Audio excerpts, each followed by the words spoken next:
Hi, good morning. നമുക്ക് ഇന്നൊരു ഓലൻ തയ്യാറാക്കിയാലോ. സാധാരണ നമ്മൾ എല്ലാവരും ഉണ്ടാക്കുന്ന റെസിപ്പി തന്നെയാണ് ഓലൻ. പക്ഷെ നമ്മൾ കുമ്പളങ്ങ മാത്രം ചേർത്തിട്ട് അല്ലെങ്കിൽ മത്തങ്ങ മാത്രം ചേർത്തിട്ടാണ് ഓലൻ ഉണ്ടാക്കുക. ഇന്നത്തെ നമ്മുടെ ഓലൻ എന്ന് പറഞ്ഞിട്ടുണ്ടെങ്കിൽ കുറച്ച് മധുരമുള്ള രീതിയിലുള്ള ഓലനാണ്. എന്താണെന്ന് വെച്ചാൽ നമ്മൾ കുമ്പളങ്ങയും മത്തങ്ങയും പയറും എല്ലാം ചേർത്തിട്ടാണ് ഓലൻ ഉണ്ടാക്കുന്നത്. ഓലൻ ഇഷ്ടപ്പെടുന്ന എല്ലാവർക്കും വളരെയധികം ഇഷ്ടപ്പെടുന്ന റെസിപ്പി ആയിരിക്കും കേട്ടോ ഇത്. അപ്പോൾ നിങ്ങൾ ഈ രീതിയിൽ ഓലൻ ഉണ്ടാക്കിയിട്ടില്ലെങ്കിൽ ഉറപ്പായിട്ടും ട്രൈ ചെയ്തോളൂ, നന്നായിട്ട് ഇഷ്ടപ്പെടും. അപ്പോൾ നമുക്ക് എങ്ങനെയാണ് നമ്മുടെ കുമ്പളങ്ങ മത്തങ്ങ ഓലൻ തയ്യാറാക്കുന്നത് നോക്കാം.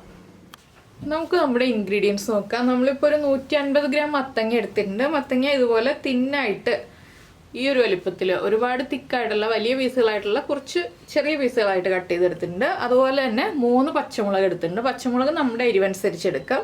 കുമ്പളങ്ങയും 150 ഗ്രാമാണ് എടുത്തിട്ടുള്ളത്. കുമ്പളങ്ങയും ഇതുപോലെ ചെറിയ പീസുകളായിട്ട് കട്ട് ചെയ്തെടുത്തിട്ടുണ്ട്. പിന്നെ എടുത്തിരിക്കുന്നത്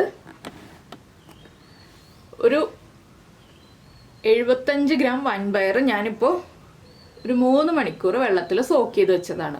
അപ്പോൾ വെള്ളത്തിൽ സോക്ക് ചെയ്ത് വെക്കണം എന്നില്ല, അപ്പോൾ കൂടുതൽ സമയം കുക്ക് ചെയ്യേണ്ടി വരും കുക്കറിൽ. വെള്ളത്തിൽ സോക്ക് ചെയ്ത് വെക്കുകയാണെങ്കിൽ വേഗം കുക്കായി കിട്ടും.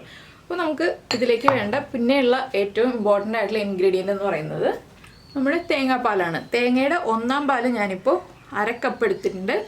2-ാം പാല് 3/4 കപ്പ് എടുത്തിട്ടുണ്ട്. അപ്പോൾ പയറ് വേവിക്കുന്നത് വെള്ളം ചേർത്തിട്ടാണ്. വെള്ളം ചേർത്ത് മാത്രമാണ് പയറ് വേവിക്കുന്നത്, ഉപ്പൊന്നും ചേർക്കുന്നില്ല. അപ്പോൾ ഞാനൊരു കുക്കർ എടുക്കട്ടെ.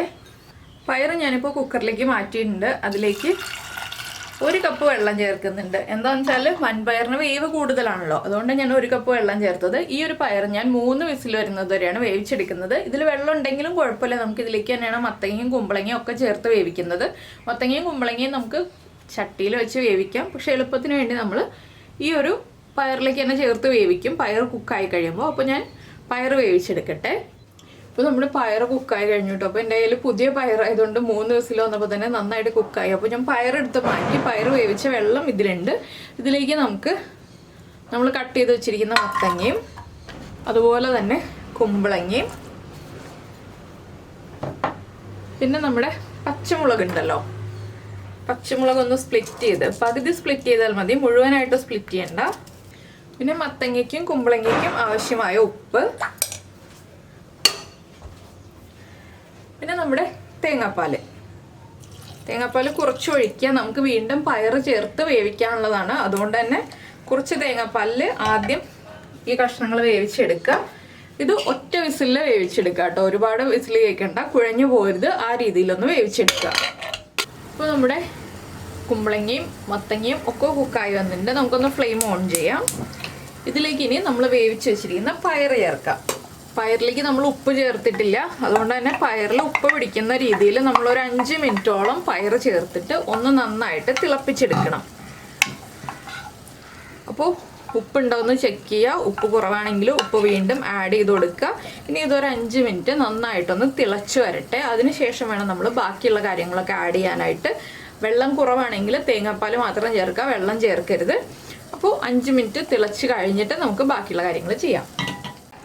അപ്പോൾ നമ്മുടെ പയറും കുമ്പളങ്ങയും മത്തങ്ങയും എല്ലാം ചേർന്ന് നമ്മൾ ഒഴിച്ചിരുന്ന തേങ്ങാപ്പാലൊക്കെ വറ്റി വന്നിട്ടുണ്ട്. ഇതുണ്ടോ, നന്നായിട്ട് കുറുകി വന്നിട്ടുണ്ട്. ഇനി നമുക്ക് ഫ്ലെയിം ഓഫ് ചെയ്യാം. ഫ്ലെയിം ഓഫ് ചെയ്തിട്ട് മാത്രം തേങ്ങയുടെ 1-ാം പാല് ചേർത്ത് കൊടുക്കുക. നമുക്ക് എത്രത്തോളം ഗ്രേവി വേണം എന്നുള്ളതനുസരിച്ച് തേങ്ങയുടെ 1-ാം പാല് ചേർക്കുക.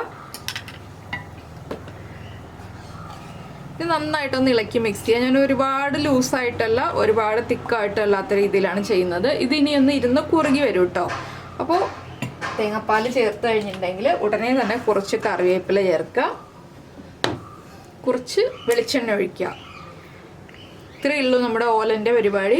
വെളിച്ചെണ്ണ ഒരു 1.5-2 ടീസ്പൂണൊക്കെ ഒഴിക്കുക. ഇനി കുറച്ച് സമയം അടച്ചു വയ്ക്കുക. അതിനുശേഷം നമ്മൾ ഊണ് കഴിക്കുന്ന സമയമാകുമ്പോൾ ചൂടൊക്കെ മാറി കഴിയുമ്പോൾ നമുക്ക് സെർവ് ചെയ്യാം. ചൂടോടുകൂടി സെർവ് ചെയ്യരുത്. അപ്പോൾ എല്ലാവർക്കും ഈ റെസിപ്പി ഇഷ്ടമായിട്ടുണ്ടെങ്കിൽ എല്ലാവരും ഒന്ന് ട്രൈ ചെയ്തിട്ട് ഫീഡ്ബാക്ക് ഒക്കെ അറിയിക്കാം. നമ്മൾ സാധാരണ കുമ്പളങ്ങ ഓലൻ വെക്കാറുണ്ട്, മത്തങ്ങ ഓലൻ വെക്കാറുണ്ട്. പക്ഷേ രണ്ടും ചേർത്തിട്ട് ഇതുപോലെ ഒരു ഓലൻ ഉണ്ടാക്കി നോക്കൂ.